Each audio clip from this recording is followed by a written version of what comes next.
Okay, well, thank you both for coming and sitting down to meet with editors of the Charleston Gazette-Mail. First thing we like to do, we are recording this to share with our readers and viewers later on. The first thing we like to do is have the staff introduce themselves to you, and I generally start down here on the end and we work our way around. David Gutman, reporter with the Gazette-Mail. I'm Brad McElhenney, co-editor of the Gazette-Mail. I'm Whitney Burdett. I'm an editorial writer for the Daily Mail. Okay, and behind Whitney here. Kenny Camp, photographer. Lisa Bernheim, videographer. Very good, thank you. I'm Rob Byers, co-editor. I'm Greg Moore, the city editor of the Gazette-Mail. I'm Dawn Miller, I'm the Gazette opinion page editor. I'm Susan Sherry. I'm the publisher of the Charleston Gazette-Mail. So thanks again for coming, and we just generally usually like to start by having you introduce yourselves, and then just for a minute, very briefly, tell us why you're running, and then we'll do questions. Okay? So, go ahead. Well, I know all of you really for the first time here, but my name is Booth Goodwin. I'm the former United States Attorney in the Southern District of West Virginia, and I served in that office for 15 years in total. When people ask me why I'm running for governor, I often tell them I have two main reasons, and their names are Joe and Sam. My wife Amy and I have two little boys. They're not so little anymore. They're 12 and 14 years old.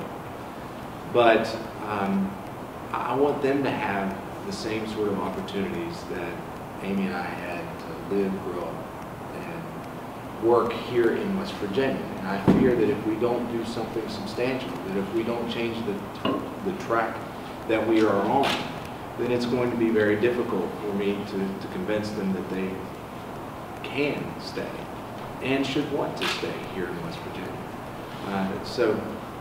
Really at base, that's the construct that I work from, and really making West Virginia a better place, not only for my boys, but for all our children, for all our citizens.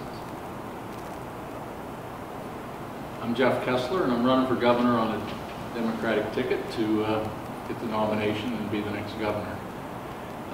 I have served in public service most of my life, whether it's a prosecutor, municipal judge, city attorney, then into the Senate, where I served for 19 years, 19 sessions since 1997. I've served as Judiciary Committee Chairman, President of the Senate, first and only acting President of the Senate during a turbulent period after Senator Byrd's death, and then as President of the Senate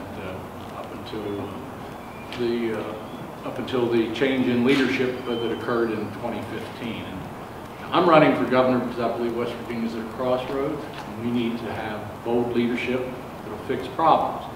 And nothing against any of the other candidates, but I'm the only person that's ever worked within the structure of state government to fix problems.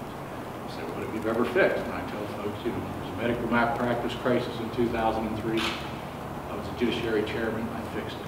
When there was a workers' comp crisis, shortly thereafter, a few years after that, when there were $4 billion in debt, I was part of the team that fixed it. When there was a blasting problem down in southern West Virginia, when they were blasting the hillsides off and damaging people's homes and problems, I was part of the team that fixed that as well. When there was an OPEB problem, when I fixed it. When there was a PEIA problem, I fixed it. And we have a monumental set of problems right now in the state, the biggest one of which is budgetary. We don't have enough money.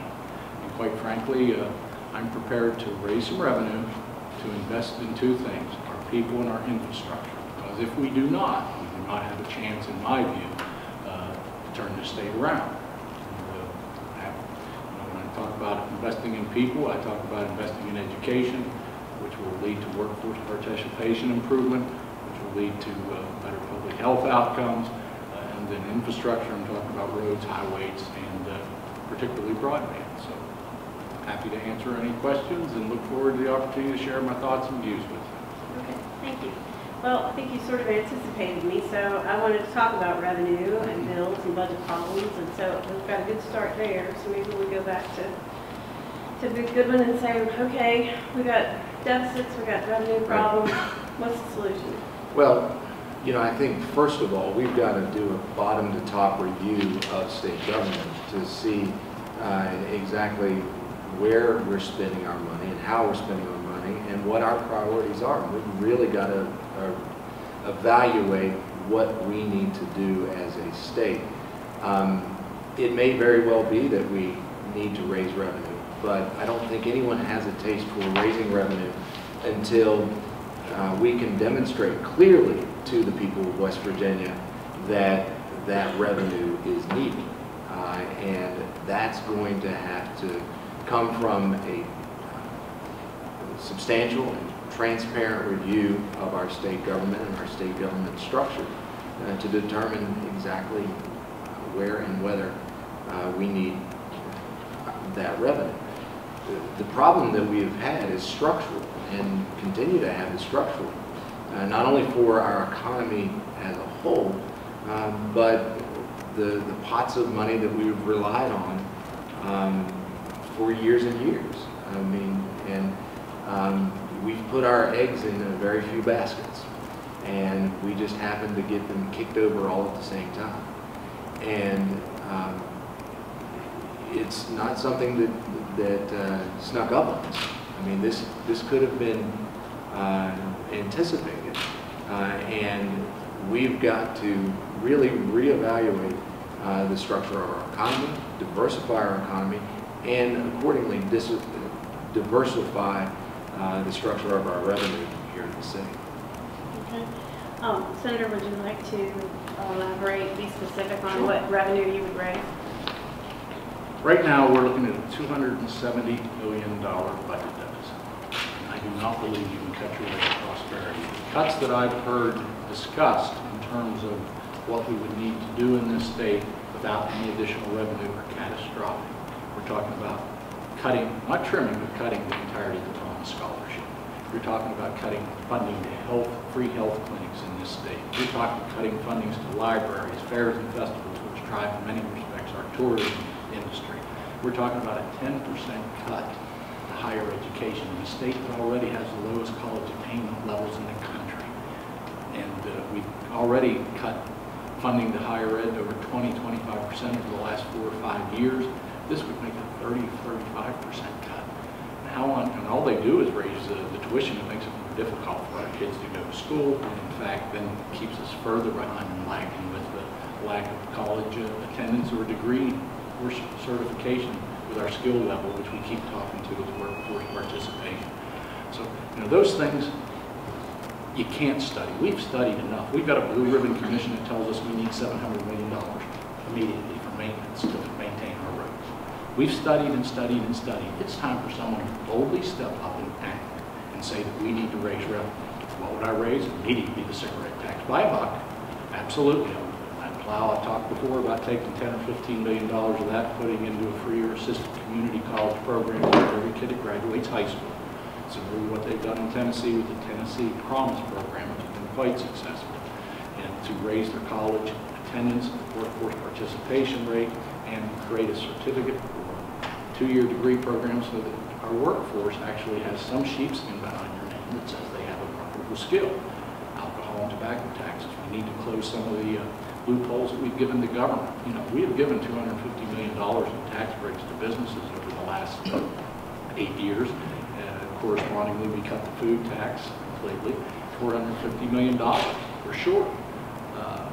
You know, and the business tax cuts, unfortunately, we've given. I haven't seen any corresponding job growth in those sectors that would correspond to the tax cuts we've given. So, you know, we need to take a careful review of those, but we need, in the short term, immediately raise revenue, at least, I would say, $300 or $400 million. You can't cut programs that they're talking about cutting without sending West Virginia, in my view, not into a recession, but a depression, without any hope of digging ourselves out. Now, these could be short-term tax increases, it could be sunsetted, but without immediate revenue.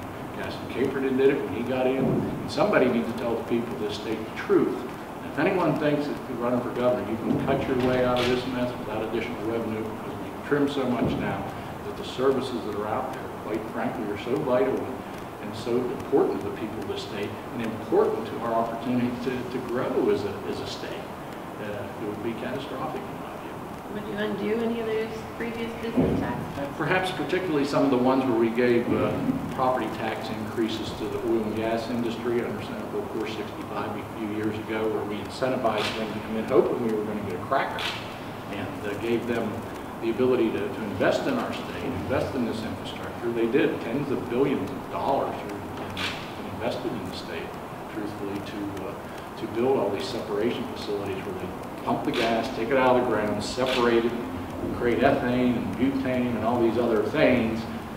What I see, and to build pipelines. But what I see happening now is not building a cracker plant here in the state of West Virginia with those property tax breaks, where we're on the rolls at 5% salvage value, junkyard value, which takes money out of the school system, school aid formulas, etc., and then ship that ethane out of state to create jobs in crackers in Louisiana, Sarnia, Canada, and overseas.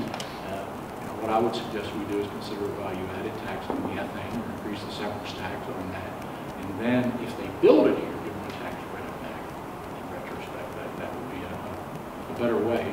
I can't make them build it here. They're going to ship it elsewhere using tax breaks of West Virginia citizens to produce that material. Then the people of West Virginia are benefiting through a higher return when it's brought out of the ground, provide value-added tax on the ethane when it goes out, and then if they build it back here, I'll give them a tax credit against it, so they effectively don't pay it. And do it in Louisiana and elsewhere, let those folks pay. Okay. So there are specific tax cuts I would consider taking a second hard look at or changing. Any follow up on that, David? Yeah, Mr. Goodwin, you talked about, doing a top to bottom review of what we're spending money on. We're in a budget crisis now. When you take office, if you take office, when you do, it seems pretty likely there will be significant budget problems still. Sure. It's going to take a while to do a top to bottom study. How are you going to solve next year's budget? Well, you may very well have to raise revenue in the short term, but I think that people are they don't have the appetite for that when they don't believe that their government is working for them. We need to make sure that they understand that government is working for them, and that hasn't been demonstrated. Yes, I mean, certainly the tobacco tax makes perfect sense, but when I go out and talk to small businesses, what they tell me is, we understand that we need to pay taxes, but they have specific gripes. And for instance, one of them is that they did away with the corporate net income tax, reduced it, and did away with it, but left the tax on inventory. And they say, if I have inventory, it probably means that I didn't sell it, and I'm not able to, or I'm looking at making it pretty tough for me to pay the tax on that inventory. On the other hand, with net income tax, that means that you've had income to pay tax on.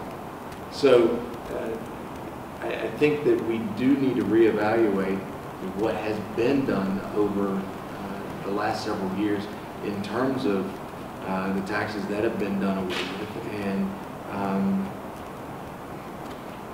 reevaluate taxes that may make more sense for businesses and the people of West Virginia. So did we get rid of the wrong tax? I believe so, Okay. yes. Now, with respect to the food tax, I think that makes a certain degree of sense, because the food tax was always rather progressive. It had the same impact despite, whether you were rich or poor.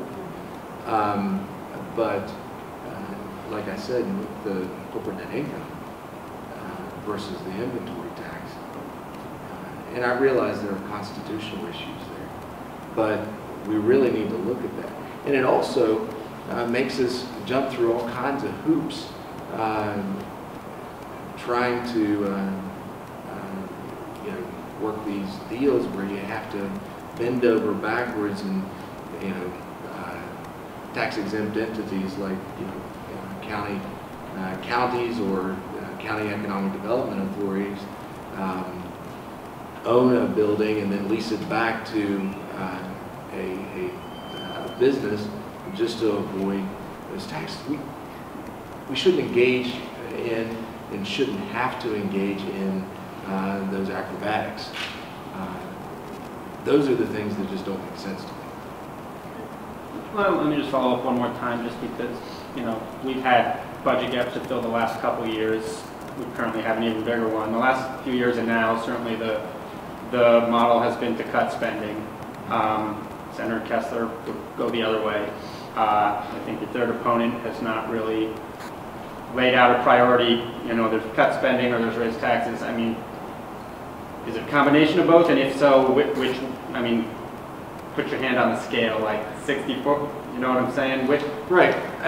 I think that we do have to invest in those things that will attract people here to our state and keep our people here in this state. Things like infrastructure, broadband infrastructure, education system, healthcare. I mean, we need to make this a place that is attractive to our people and for people to relocate here. To tip the scale in terms of whether I would lean more towards cutting or revenue, you know, I think that we have to make sure that our priorities are straight, that we have to, and we can no longer afford to cut across the board. We have to make the tough choices that exist to balance our budget, and if the choice has to be made to raise revenue, we have to be able to clearly articulate to our people that it's absolutely necessary to do so. So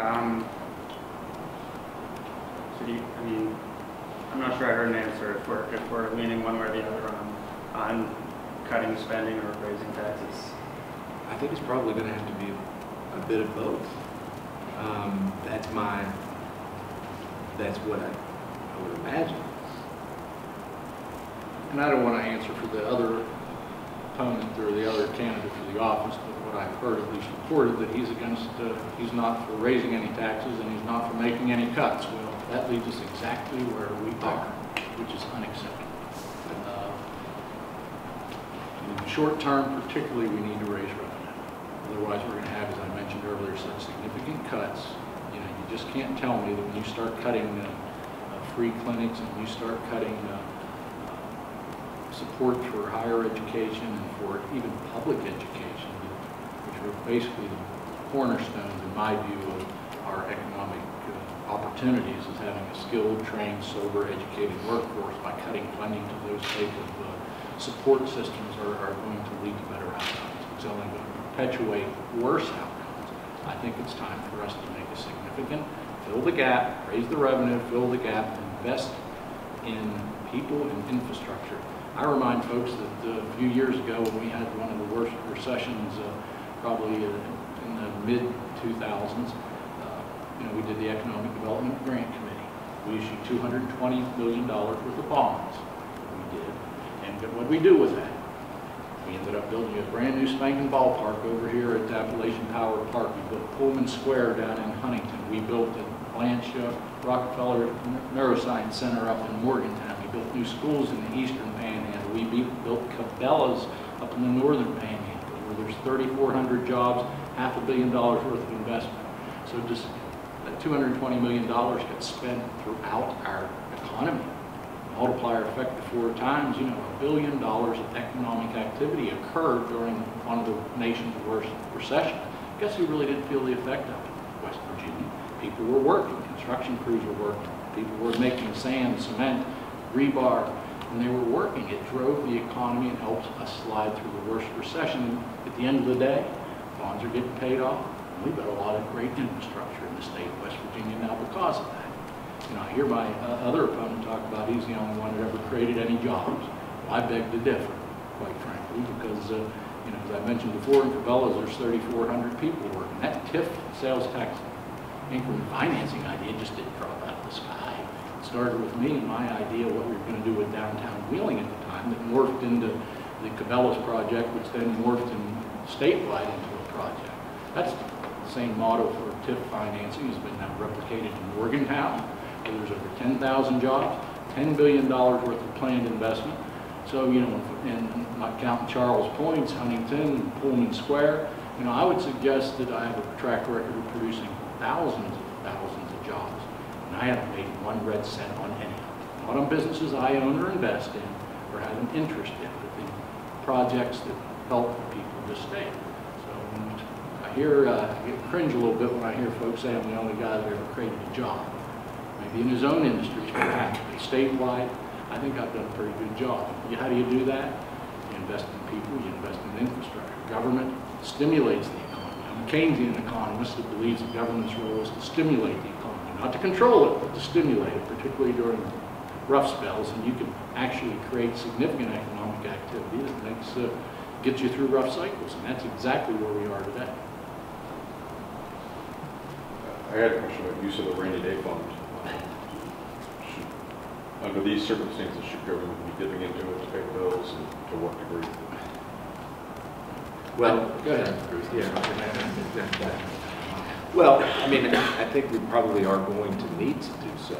However, we've got to be careful about that too, because, you know, I think actually it was a good idea for us to engage in that economic development grant committee, because it did create a lot of investment and a lot of jobs as a result. And the only way we're able to do that is to demonstrate our sound financial stature. And the rainy day helps us do so. So I think it's going to have to be a combination of public-private partnerships, a balance of taking money from the rainy day fund and revenue to get us through this and to grow. Senator Kessler and I don't think disagree on a whole lot in terms of this area. I mean, I agree that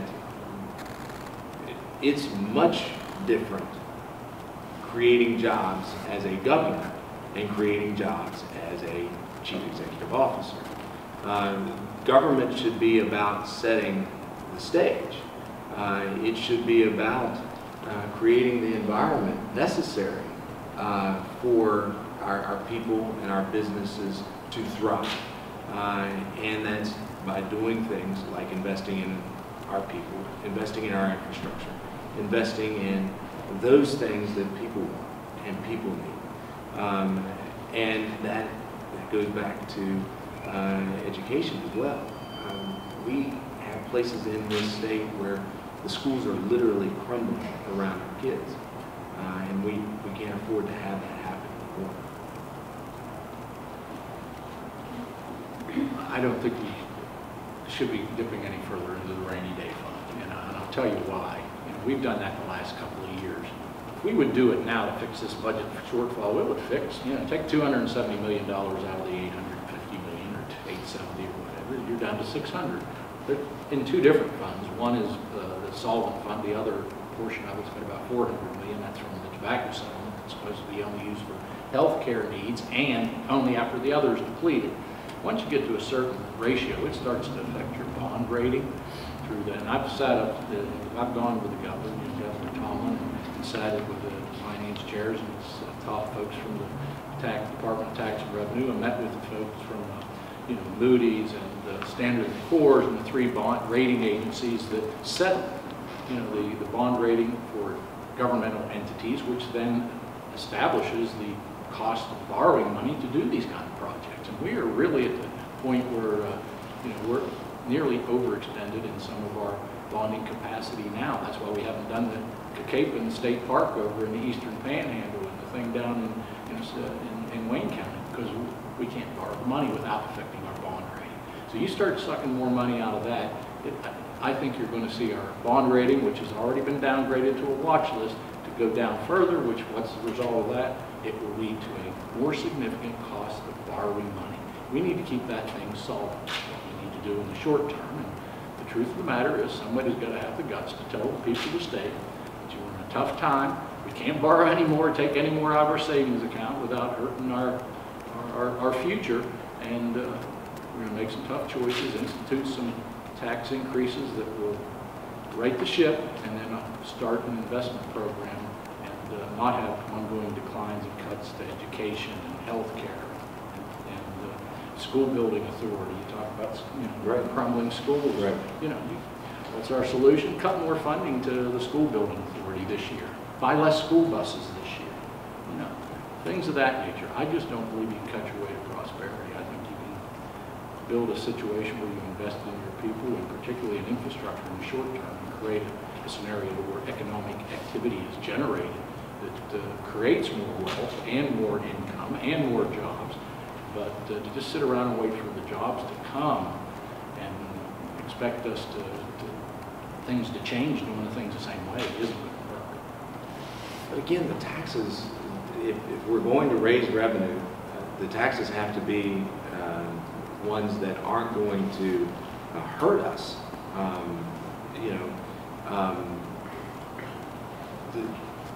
The difficulty that we have is we're also just coming out of a national recession where our economy is very fragile.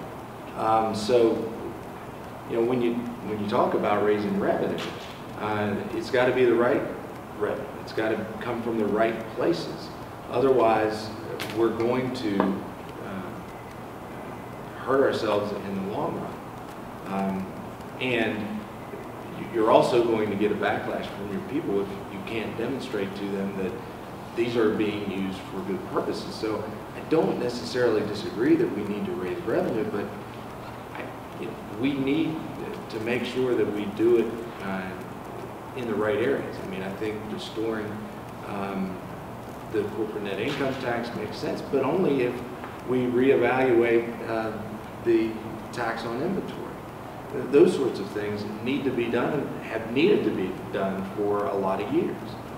And I don't disagree, but I was here when Governor Underwood appointed me, actually, and that's Robin Capehart was the tax commissioner and did the new tax study, and that sat on the shelf and talked about an inventory tax. That does require, as you write, a constitutional amendment to change that. But the court and Senator Manchin, Governor Manchin did the same thing, and now last year we had another tax study by the Republican majority, and they were going to do all this fancy tax stuff, and guess what? None of it happened. None of it, particularly under the Republican new leadership, where there's much value tax study. They didn't implement any additional taxes other than suggest that we cut the severance tax on coal by another 2%, which is absolutely ludicrous. The school or the inventory tax might be a great thing to do, but I guess what? That provides right now for state, for local and county governments and for our school system support another $250 million worth of revenue to support our school systems and our education systems and our county governments, our jails, our municipal government. I just don't see how on earth you can say let's do away with it unless, and that's the hard part, what are we going to replace it with? And that's what you never hear anybody ever say, and that's why it always dies, because nobody wants to come up with any replacement. There might be a more equitable way to do it. No one likes this tax, but you've got to replace it with something. And if it's a shifting, is to just give the companies and the businesses a bigger tax break on their inventory off their property taxes and shift it out to those folks that live in the little white houses, and my car taxes and my house taxes go up. And I'm not for that. And that's why it never happens and won't happen. Because you're going to have to shift that tax from the companies and the businesses to the people, and that's not an appropriate shift in my view. Okay. Shall we move on? Okay. Let's talk about mine safety. So what would mine safety and health enforcement look like under a Goodwin administration? I want to start with the former prosecutor. Right. Well, obviously, I think that we need to be much more diligent than we have been in terms of mine safety. Safety and productivity aren't diametrically opposed. In fact, a safe mine is a productive mine. And the kinds of things that we need to do to keep mines safe are really matters of basic housekeeping. I mean, rock dusting, cleaning up loose coal, supporting our roofs, adequate ventilation, and the technology that we have, and actually that was developed as a result of the resolution that we reached with Alpha Natural Resources, can monitor in real time the airflow throughout the mines, and we required Alpha to institute those sorts of technology changes that monitors the methane levels throughout our mines, the CO2 levels throughout Alpha's mines. We need to make sure that those are instituted in other mines throughout our region. Recognizing, however, that mining is in an obvious downturn, and our efforts in terms of making mines safe shouldn't be to the exclusion of making all workplaces safe. We need to make sure that everyone can go to work and be assured of returning home safely every evening. And I think that under my administration, you would see thorough enforcement, but you would also see us making sure that we're working with the mines to, if they are trustworthy and demonstrate their worthiness of trust, we help them through those issues. How about any state penalties for violations? Increasing penalties for violators? Yes, absolutely. But my view is that we need to make sure that the penalties and the tools are there to hold accountable the individuals who are making the decisions. My chief complaint with the Federal Mine Act is that the way it's written, it focuses too heavily on the rank and file miner, mine foreman, in terms of their culpability and what is punishable. Failure to fill out an exam book or lying on an exam book is actually punished more harshly than willfully violating mandatory safety laws. And that's all at the mine, that happens at the mine level, when most of those individuals really can't do much about the culture and the resources that they need to keep the mine safe. So I would focus on looking at up the line in the organization. As a governor would be in a position to pursue legislative changes, obviously asking the legislature to change whatever you would think needs to be changed. Would you have anything in mind along those lines? Would you pursue any legislative changes? Just exactly that. I think a conspiracy statute that would in turn allow us to hold folks up the line more accountable for the violations that occur at the mine level. But again, I want to get back to that. This should be about keeping all workers safe too. So it shouldn't just focus on mining. It should be about trying to keep all of our workers safe. Thank you. Senator, what would mine safety look like in the Kessler administration? Well, let me first applaud Booth for his work he did as a U.S. attorney and getting the conviction that he did. Unfortunately, I agree that the penalties don't necessarily fit the crime, but I do applaud the work that you did. But under a Kessler administration, the Department of Mine Health and Safety will be focused on not production, not on the economics, but on enforcing mine safety laws. The same with Department of Mine, Department of Environmental, DEP, Department of Environmental Protection. The inspectors there will, again, their primary duty will be to protect the environment, not to protect the company, not to protect the industry, but to protect the environment and to protect the workers and miners that they're, you know. We've had this cooperative effort, but I've seen over the years a tendency to chip away at things we've done. I was on, you know, when Sago happened back in 1995. I was in charge. I mean, I was down in Atlanta at the time. I was standing there talking to Governor Manchin at the time when he got the call to leave. And, you know, when Sago happened, it was a guy that the nation captivated. You know, we directed mine focus, refocused on mine safety. And I was on the Sago, the lead of the legislative investigatory team that, you know, that had the hearings up at Buchanan, up in that area. And we came and fashioned legislation and had a special commission and fashioned and passed mine safety legislation historically in one day. That was going to have mine rescue chambers. We were going to have carbon monoxide detectors, and we were going to have support systems on belts and things, and radio transmitters, and we were going to have methane monitors that would monitor the methane. But then what you see happen is then after the bill passes and you start implementing it through the rules, you start seeing it being chipped away. You know, the methane monitors, they set at a level that didn't exist. So what happened? They never actually got implemented. And it was just that I saw an industry that was pushing to keep it from occurring, pushing from keeping it from occurring.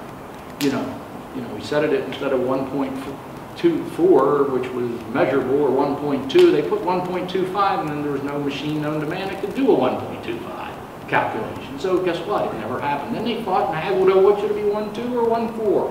And in the meantime, nothing happens. And that's wrong. You know, if our goal is to have mine safety, then it's going to be mine safety. And it isn't going to be whether it's convenient for the industry, whether it's going to cost the industry money, because what happens when people die, it costs a lot of people a lot of heartache and money and grief unnecessarily. You know, I've seen the industry operate over the years, and they exert way too much influence, in my view, over what ultimately happens in real life application of the legislation, rules, and regulations. And they're there for a purpose. I don't want them to be overly burdensome, but when I see them actually resisting implementation of things that we've agreed upon, that's frustrating to me. And you know, I will make sure they get implemented. And I'll make sure whoever is appointed as my DEP secretary or mine safety people are committed not to the bottom line of the corporation, but to making sure that safety and the environment is protected. Some of the difficulties that I saw, you know, on the federal side of things in terms of enforcement of the mine safety laws or environmental laws in general is the regulators have certain interests and they do a very good job. MSHA is very good at determining what exactly physically caused a disaster. But when it comes down to who, if anyone, is responsible, that's not really in their bailiwick. So you can't talk about mine and law enforcement, and certainly not criminal law enforcement, without discussing how it is that you're going to investigate these cases. When the Upper Big Branch disaster happened, I knew that we needed to investigate that in an entirely different way than we had done so before. And so we called in the FBI to serve as the lead agency on investigating the disaster. They were assisted by MSHA and ably assisted by MSHA, but you needed to have that experience with trying to determine who, if anyone, is culpable. And similarly, I think that we need to engage probably the State Police Bureau of Criminal Investigations and develop an expertise in mine safety, environmental regulation as well. Would you do that? Yes, I will.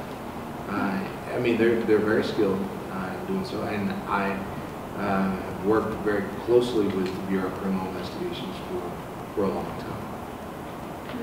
time. Real quick, and correct me if I'm wrong, but it seems like Senator Kessler is talking about, kind of a shift for state regulatory agencies, DEP and Office of Miners Health and Safety, away from sort of this kind of cooperative, we'll point out what you're doing wrong, we'll help you out with that, towards a more stricter, you guys are messing up, here's the punishment, kind of mindset. Is that something, do you agree with that? Is that something you do? Well, and I think that goes into what I was just talking about.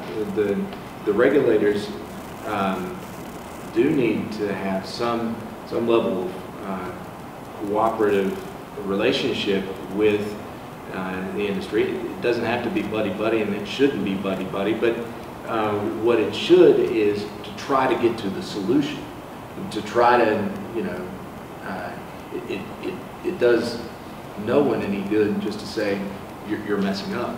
How can we fix this problem? How can you make it better so that it is safer, not only for our workers, but for our environment? But when something does happen, and there is a need to engage in the potential criminal investigation, it does indicate that we need probably someone besides the regulator to step in to look at that.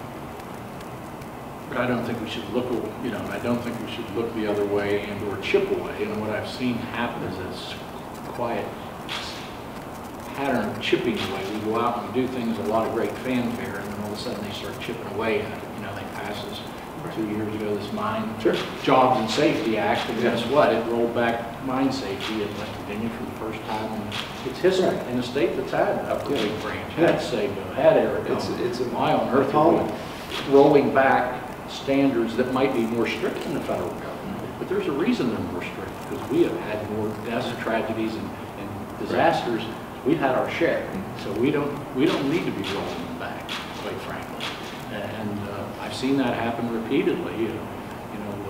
Whether it's with Selenium or whether it's whatever we've adopted now, but particularly they've got control of the legislature. I mean, I've seen significant rollbacks in safety and environmental regulations. That seems to be the status quo. Yeah. And I'll stand up against it. Right. You would too. Oh, absolutely. Jim Justice keeps saying that he's going to bring coal jobs back to West Virginia. Do you find that realistic? No. We got to prepare as if it's not going to occur. It's certainly, I don't know anyone who can, with a straight face, say that coal is going to return to its previous level. Certainly it'll be a part of our energy mix for some time into the future. But the problem that we have right now is as a result of the fact that we have suffered under a resource curse. When you can get a high-paying job in a mine or on a pipeline or cutting timber, then it provides a disincentive to further higher education or technical education. We've got to reverse that course. We've got to make sure that our people are prepared no matter what. That's the only way we're going to get out of this boom and bust cycle that we've had in our economy for generations. And that's a part of how we're going to be able to diversify our economy so that it isn't subject to those just wild swings that we've seen in the past. And coal's had coals will have a prominent role to play in our state, but for it to ever be dominant again, like it was in producing 60% of the nation's energy, base energy needs are just not going to happen. Yet, and part of it, you know, it frustrates me when I hear folks say, all we got to do is get rid of Obama and shut down the EPA, put the Republicans in the White House, and guess what? Everything's going to be fine. You know, it's, all the southern coal fields are going to come back. Now, there's a market and will be for steel, in particular with met coal in southern West Virginia. But to expect, you know, thermal coal to come back when it's got gas and so plentiful, cheaper, and easier to get to, you know, it's market economics is driving the coal industry into its downturn at this point. And frankly, you know, the international financial markets, there's no one investing in the coal industry at this point, and the money is drying up. So I don't see it going back to the boom that it had before. If we don't start realizing that as a state, that's why I started the SCORE initiative a few years ago, which was basically to start that conversation. You can't fix a problem unless, number one, you know you're having one. You can't just sit there and say that we're in denial, and if we just wait to get rid of this president, everything will be hunky-dory and fine again. That's not going to happen. We need to be prepared to actively transition our economy. And I will, as the governor of this state, actively embrace the Power Plus plan, draw down those federal dollars that are willing to make available to the state to help throughout the Appalachian region, similar to what they've done in Kentucky with the SOAR program, to revitalize our economy, reclaim the lands, to retrain our workforce, grab that money if they're going to give it to us. Don't shun it and say it's a handout. We've earned it, for goodness sake. We absolutely haven't, but $66 million isn't going to cut. I mean, they need to pony up more money. They're talking about billions. That's something we deserve. What specific plans would you have to help communities in southern West Virginia if we were able to draw those funds? Well, we have to, as we both have talked about, help rebuild our infrastructure. And I think not only does that mean building our roads and bridges, but we've got to prioritize broadband infrastructure. We just simply haven't done so. We've left it to exclusively to private industry, really, to make the call on that, even though we've provided a bunch of money in public resources to do so. But what have we seen? You know, we've seen, you know, just further building out of a private enterprise when we need to be wiring the more rural areas of our state. We need to be wiring the eastern portion of our state. It's absolutely gorgeous and is incredibly accessible to a huge population center, that if they could only be connected, they may be able to come there and spend more than just a weekend. Maybe they go for a Thursday into the Tuesday. Maybe they buy a house here. Maybe they decide to relocate here because we have true quality broadband infrastructure. So, I mean, I think I would prioritize broadband infrastructure, but also rebuilding our roads and bridges. But truly, if we are going to get out of this spiral, we've got to invest in education. And we haven't talked about education yet. But whenever we do talk about education, it seems like we always talk about either the curriculum, standards, and what have you, or assessment or testing. And we fail to invest where the rubber meets the road, and that's in our teachers, and that's at our school level, because that's where you're going to have the most impact going forward, is with our teachers, at our schools, because the way we've been doing education for generations has been geared towards the agrarian and the industrial ages. What we need is teachers who can help our students learn how to ask good questions, to engage in a good give and take. In short, to learn how to learn. That's what we need. So if you know, the investments are many, but we do have to invest in what is going to be attractive and what will best help our people. Speaking of our kids' future, if you were elected governor, would you support the Clean Power Plan and other EPA efforts to address the climate crisis? Well, I don't think you can ignore thousands upon thousands of scientists like, people try to do. I think that you've got to look at the problems that we have as opportunities. And I think that there are aspects of the Clean Power Plan that might be inviting, but I think we would be much better off with infrastructure development. I don't know. Well, the Clean Power Plan is happening, whether we like it or not. Governor Morrissey files suit, and he represents 19 states. Or whatever that they're going to try to roll it back. Well, the last I looked, 19 times 2 U.S. senators, 38. You're way short of being able to roll that back and able to veto it or change it. So it's happening, whether we like it or not. So we got to be prepared to face it. And that's why, again, I believe that, and there is an implementation plan of that. It's not even going to kick in West Virginia, I think, until 2024. It's 8 years from now. We've got an awful lot that we can do in those years before it's even implemented. But to hide our head in the sand and pretend it's not happening or going to happen is wrong-headed. We need to aggressively prepare and start down that path of implementing things, present a plan to the EPA that says how West Virginia will adapt. And, to sit back and just say, well, there's a war on coal and all we have to do is win it. I tell folks, if I go into a room and ask them, is there a war on coal? I mean, what's the most dominant industry in the history of the state? Folks are going to clearly say coal. Is there a war on coal? Hell yeah. During coal's heyday, was our economy, West Virginia, top 5, middle 5, bottom 5? Sit there and say, well, bottom 5. We win this war on coal, where are we going to be? Top 5, middle 5, bottom 5. But the answer is still the bottom 5. Is that good enough? So let's not waste our energies on worrying about winning a war on coal, that even if we do, we're still at the bottom.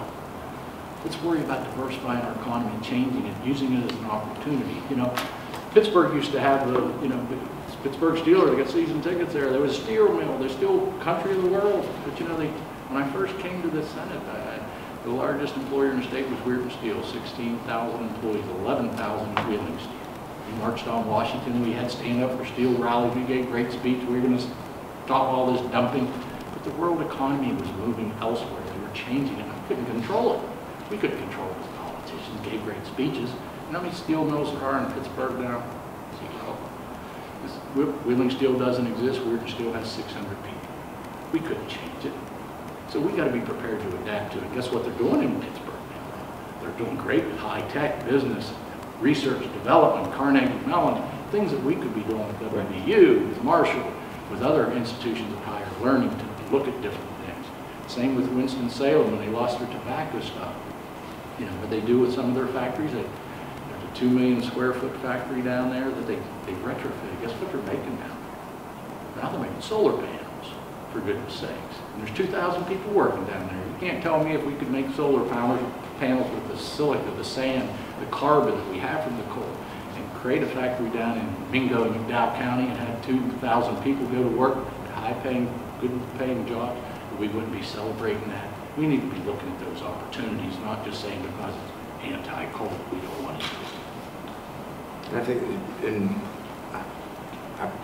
I'm sure that you've had the same experience. If you go into the northern part of the state, the north central part of the state, people are talking about things other than coal.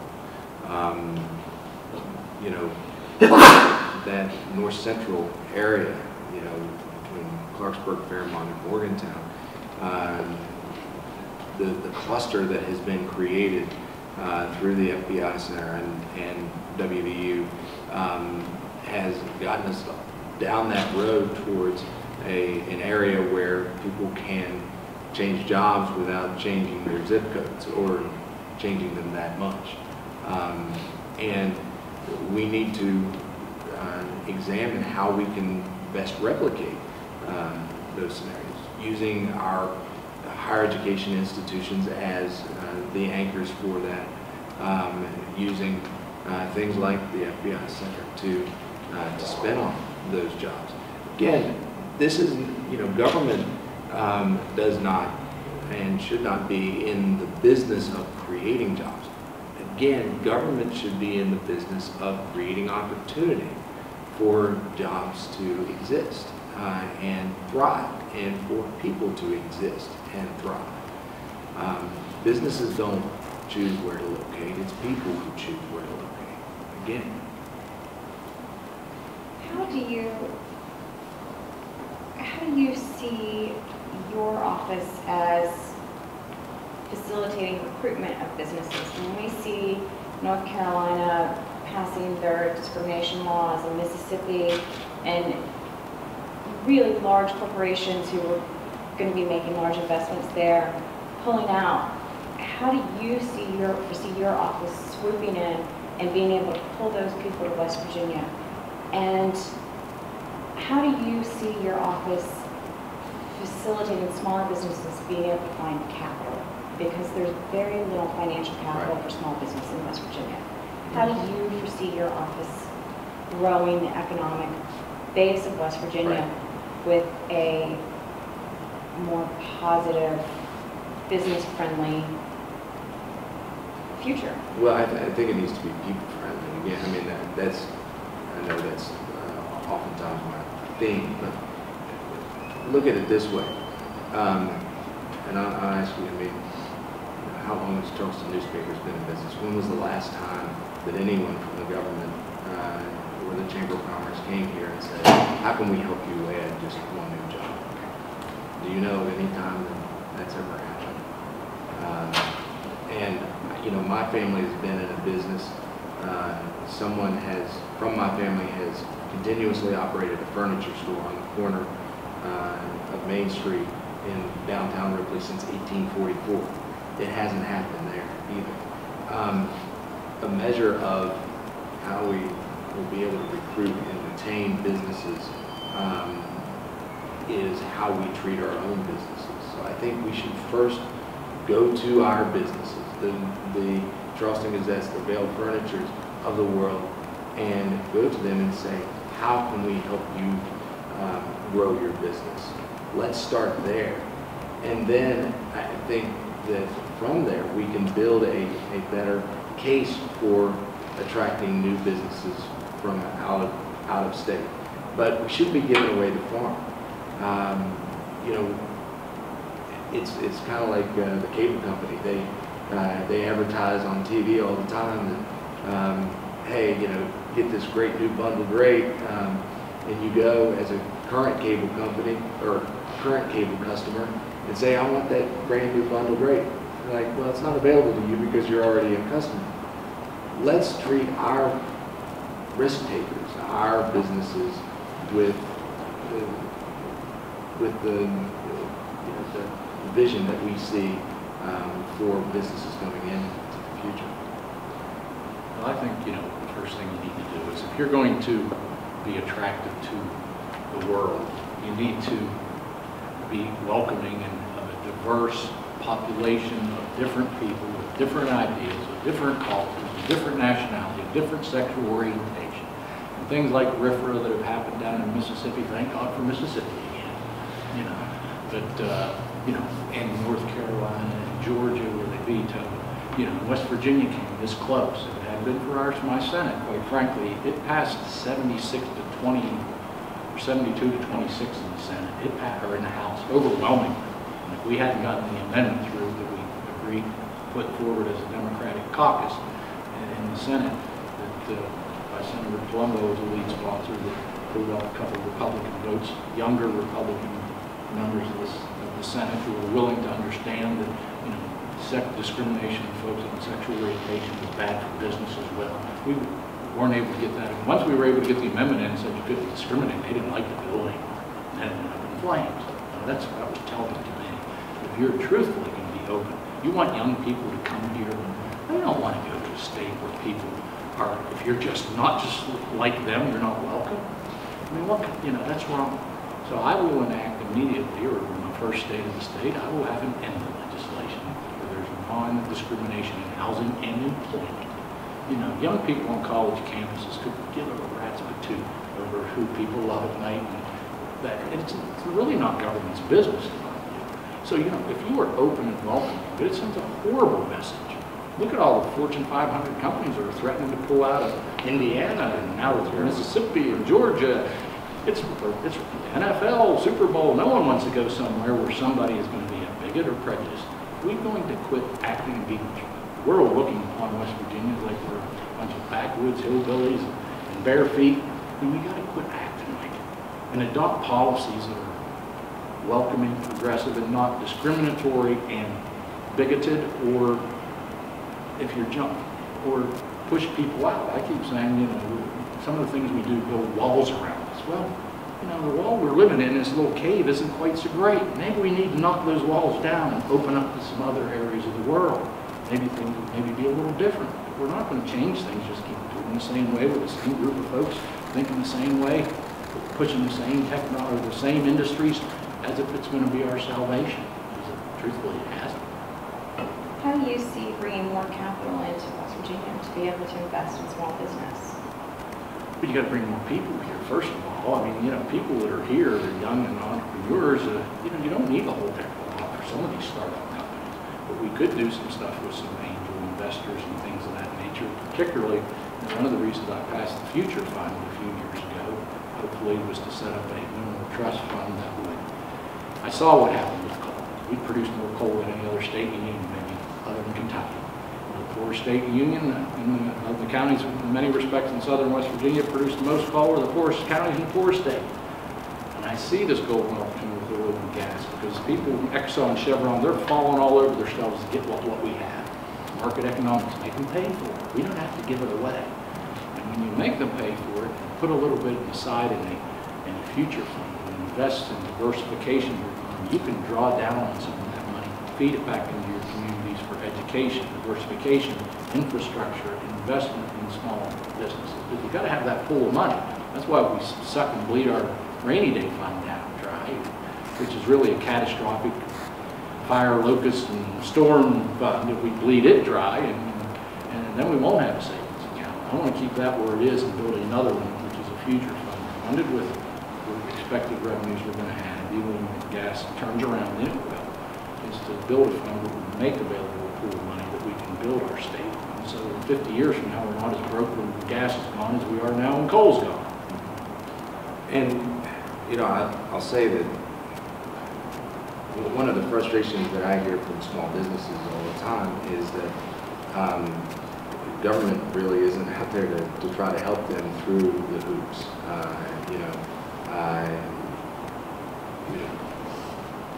It's the most efficient government is when you've missed a deadline and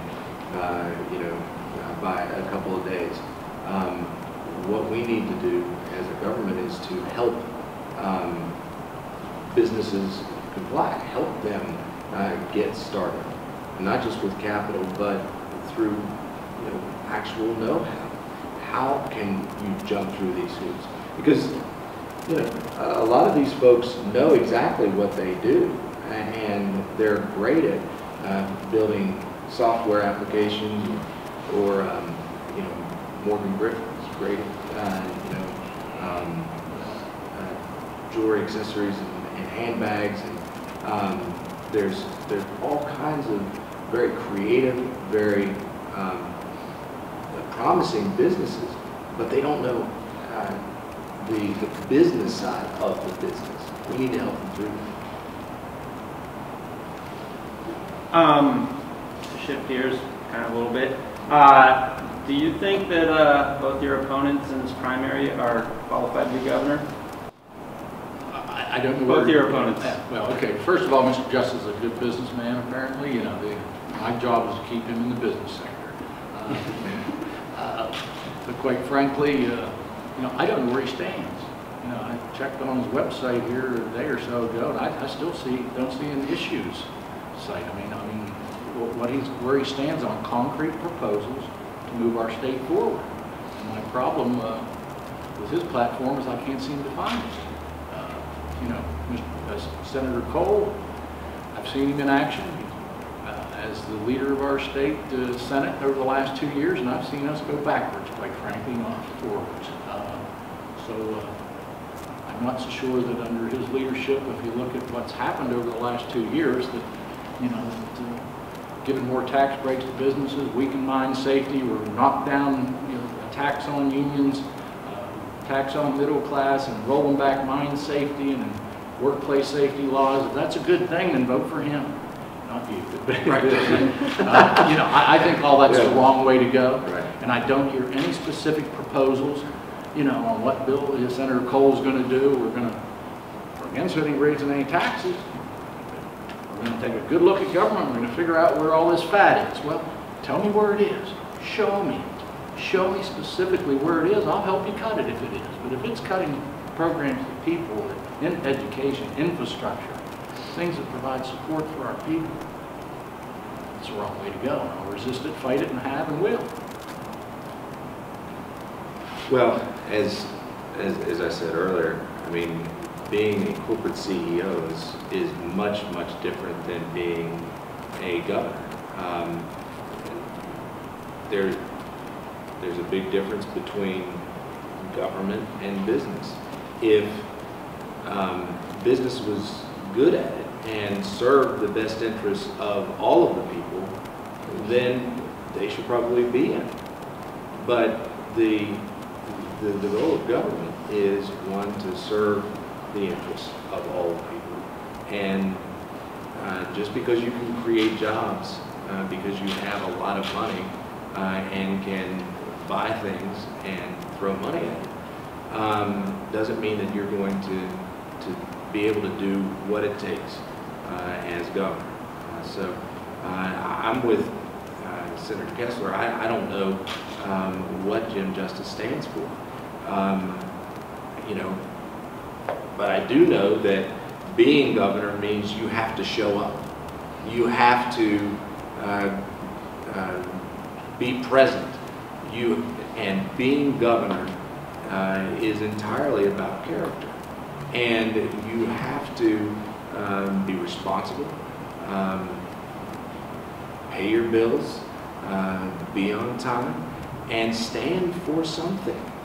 And I don't see that out of Mr. Justice. I just don't. I agree with Senator Kessler. You know, with Senator Cole, he is, in my opinion, taken our state and this legislature in entirely the wrong direction.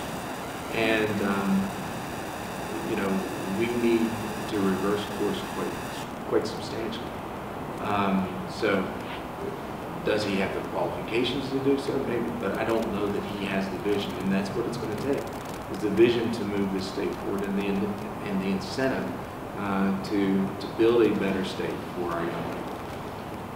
Providing, and I'll say it again, but you know, if you're not willing to come before you folks and stand on a stage and have a real debate, and I applaud Booth for being willing to show up anywhere. If you're just to that end, we should mention that we only invited the Democratic candidates for governor to choose that today. right. To provide context for anyone who's watching who maybe isn't reading the story, Mr. Justice was invited today and declined. There's 3 on the ballot. Mr. Cole, we did not invite because it's unopposed from the Republican. I appreciate that. There are 3 candidates running for governor, and the only thing I would say for any of my Democrat friends out there, you know, if the candidate's not willing to come before you, tell you what they stand for, stand before the people of the state, explain what their vision is, what their platform is, and why they're the best candidate, and I'm not so sure they deserve your vote. And if it's for sale, if this job is just for sale, then he's going to win, and he's got more money than you and I. That's right. But if it's based on ideas, I want to know what they are before somebody ought to cast a vote for them. And you know, we see all this dark money, and I've heard this out of particularly my party. You know, the last 2 election cycles, West Virginia's not for sale, West Virginia's not for sale. Well, apparently our party is, because they want to get behind a candidate that won't tell them what we stand for. It was a Republican up until February last year and hasn't taken one position on any issue of any kind. And I'm going to be on the ballot. You're going to have a choice. I may win, lose, or draw. Who knows? But at the end of the day, the people in the state are going to have a choice. You guys have other issues? Okay, I have more.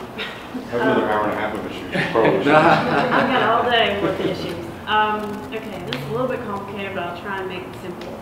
My entire career, I've been writing about services to kids who get involved with CPS, who have to be taken out of their homes for whatever reason. Professionals have been telling me for 25 years we need more of the lowest level of care, the care in communities, the most basic services where people can get them before you need to take a child out of their home. West Virginia increasing for all the time bills the higher level, more expensive, more invasive. I'd like to hear from each of you what your thoughts are on this issue. No, well, yeah, I agree. I mean, I think that you need to get it at the most basic level, not only in our education system, but in our child welfare system. And we've visited before, you know, I've seen that firsthand. I was talking to a group, and I've shared this story with you, I believe, of leaders at the Federal Correctional Institution in Beckley. I asked them, when would it have been that we would have had to intervene in a child's life to keep them on the right track? And we didn't know when that would have been. But through your writings and through your research, you know what the inmates said when one of the leaders came back and asked them, and they said it was sometime between 7 and 9 years old that they veered off on the wrong track. So, you know, I was confronted with a challenge in my past role. If my role was to try to prevent crime from happening in the first place, I really needed to focus at the lowest level. It's not just about preventing crime. It's about making our kids, or allowing our kids to be prepared to learn and to grow and to thrive. And that's why we started the handle of care process, where, you know, a law enforcement officer, if they encounter a child, they get that information over to the school before the child hits the door the next day. And that simple communication allows the school to know that that child has been through traumatic circumstances. But we can't stop there. We need on-site mental health counseling for the kids who need it. And as it's been running here in Charleston, it's about 10% of those kids who need a little bit more in terms of counseling. But if you look even more basically, the environments that they're coming from is what we really need to tackle. It's the families that we really need to help serve and provide good, wholesome environments for these kids. And that's not going to happen with a top-down bureaucracy. That takes folks there on the ground able to do it. We have a horrible turnover in our Child Protective Services office because we don't pay them enough. We don't give them enough respect. They genuinely feel that if they do something wrong, that they're going to be fired or sued, or they're not empowered to do the things that they need to do to help these families and ultimately help these children. So I agree, I mean, it has to be at that most basic level. And we have to serve that most basic level, not just add new layers of bureaucracy on top. Okay. Sure.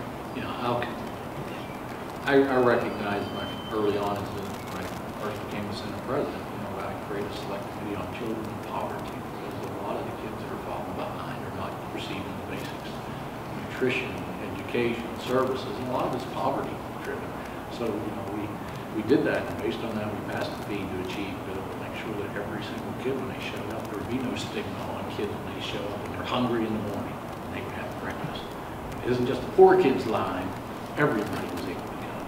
So there was no socioeconomic stigma for folks that went, and it's been extremely successful. The same with the, you know, move to improve for health and education, you know, physically active and things. Those things are helpful, but you also need to have, the support that we have through like family resource networks. The problem in many instances is, the teachers are doing the best they can. But many of these kids, we have lost in many respects in our state, the folks who moved on and moved out of our state, didn't want to look for other opportunities outside the state. We've lost in many respects some of our more disciplined, more educated, more ambitious folks, and we're left in many respects with some that couldn't find their way out themselves. Now they're having kids and they're trying to help them find a way out. So when the teachers are coming in and they're dealing with parents that maybe don't have the background or education or the ability to sustain themselves, it makes it more difficult for them. And that's why groups like the Family Resource Networks and things that we've started with the Head Start programs, early education, parental involvement, to try to improve the parental skills that are very important. And that's why when they talk about cutting, we're going to say we're going to get rid of these really community support networks that really help put people, parents, in touch with social groups or social organizations that can lend them a hand. I mean, that's absolutely the wrong way to go. I will resist cuts for those kind of programs because they are successful. They do help people. They do help people learn parenting skills, learning skills, helping them improve their own life. And when you do that, providing adequate daycare for folks that want to work, providing an earned income tax credit for folks so that they can have more income at their disposal.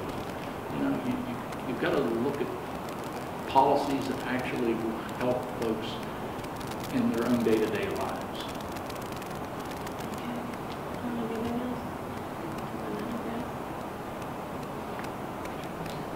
Okay, I think we're running out of time, but if you guys can bear it, I'll ask you something else. There were some recommendations a while back about making natural gas, people who live near natural gas, making that more livable. One of the recommendations was to increase the distance from the wellhead to inhabited areas.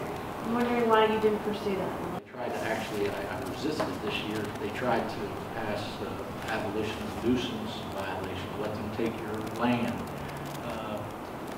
to come on your property and survey it before they take it. We resisted that at every turn. Initially, there was some ambiguity in the law whether it was 600 feet. When this industry first started in its infancy, and it's not clear whether it's from the outside school.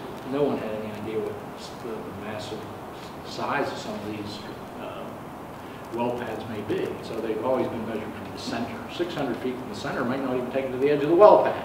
So it should be at least 600 feet from the well pad out, because it does have a detrimental effect on the lives and the peace and the property values of the folks that are out there. So that's something that needs to be changed. Why didn't you get it passed before you lost the majority? Quite frankly, because I wasn't aware that some of the things had not been brought to my attention, quite frankly. Since that time, I've seen even a greater rollback of even the protections that are there.